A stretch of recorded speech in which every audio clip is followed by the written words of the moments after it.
Selamat malam pemirsa, dugaan kebocoran data pribadi kembali menjadi sorotan. Proses rekrutmen PJLP di lingkungan Komdiji diduga menyimpan berkas pelamar dalam Google Drive yang dapat diakses publik. Dokumen sensitif seperti KTP, ijazah, CV, transkrip nilai, dan nomor kontak pribadi diduga dapat dilihat dari pihak luar. Kasus ini viral setelah Fatur Rashid Ridho mengunggah temuannya di Instagram Reels. Untuk membahasnya, kami persilakan Mas Fatur Rashid Ridho sebagai pihak yang pertama memviralkan temuan ini. Baik, terima kasih Mbak. Nah, awalnya itu saya ngelihat link rekrutmen PJLP itu yang ada di media sosial gitu Mbak. Pas saya buka linknya, kok di dalamnya itu ada folder yang isinya itu file-file pelamar dari PJLP tersebut gitu Mbak. Yang isinya itu ada nama lengkap, nomor handphone, sampai tempat tinggal. Nah, gara-gara itu saya ngupload video di Instagram Reel gitu. Soalnya, tapi saya buat video itu bukan buat menjatuhkan pihak tertentu ya, tapi sebagai bentuk pengingat buat publik dalam mengubah data-data pribadi ke internet itu Mbak. Nah, menurut saya, ketika masyarakat diminta menyerahkan dokumen pribadi kepada instansi, maka instansi juga wajib memastikan bahwa data tersebut aman. Karena data tersebut itu berisi dokumen-dokumen pribadi yang dapat sangat merugikan individu tersebut gitu Mbak. Sekian Mbak komentar dari saya.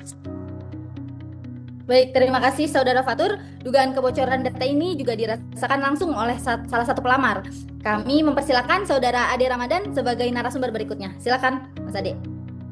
Ya, terima kasih Mbak. Sebelumnya saya sebagai pelamar ya untuk upload data percaya-percaya aja karena itu kan milik pemerintah. Tapi setelah ada berita ini, ya cukup kecewa juga sih. Soalnya nanti takutnya data kita kesebar jadi jaminan pinjol atau apa. Ya cukup kecewa lah pokoknya Mbak. Baik, terima kasih Mas Saudara Ade. Terkait dugaan kejadian ini, kami juga mengundang Menteri Komdiji untuk meminta tanggapan dari Menteri Komunikasi dan Digital Bapak Reza Kurniawan. Bagaimana respon pemerintah terhadap hal ini, Pak?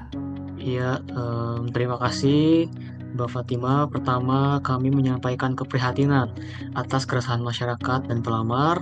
Saat ini kami sedang menelusuri proses penyimpanan dan serta kemungkinan kelalaian akses. Kedepannya, keamanan dan perlindungan data menjadi prioritas kami melalui sistem rekrutmen yang lebih jelas, aman, pembatasan audit, pembatasan akses. Itu, terima kasih. Baik, terima kasih. Tetapi juga soal tata kelola digital. Kami persilakan Bapak Rizky Alfiansyah selaku pengamat keamanan digital, Pak. Baik, terima kasih Mbak Fatimah. Saya share screen ya Mbak ya. Jadi masalah utama dalam kasus ini itu belum adanya optimalisasinya keamanan pengelolaan dokumen digital Mbak. Dalam proses rekrutmen, jadi ketika dokumen pelamar disimpan di folder, ya, yang dapat diakses publik, maka data pribadi menjadi sangat rentan disalahgunakan. Ya, karena penyebabnya bisa dilihat dari beberapa sisi ya. Pertama, mungkin belum adanya standar teknis yang ketat dalam pengumpulan dokumen digital, lemahnya kontrol akses, misalnya folder dibuat publik agar mudah dibuka tetapi tidak dipikirkan risikonya. Kemudian rendahnya kesadaran aman digital, terutama dalam memahami bahwa file seperti KTP, jasa dan lain-lain adalah data pribadi. Kemudian untuk dampak strategisnya, ya ini banyak ada dampak individu, dampak instansi, ke layanan juga tata kelola ya, banyak yang terdampak seperti itu. Dari sini gagasan alternatifnya bisa disaksikan kita bersama ya, bahwa gagasan terpilih yang paling kuat adalah membangun mekanisme pengumpulan dokumen berbasis sistem internal yang aman ya.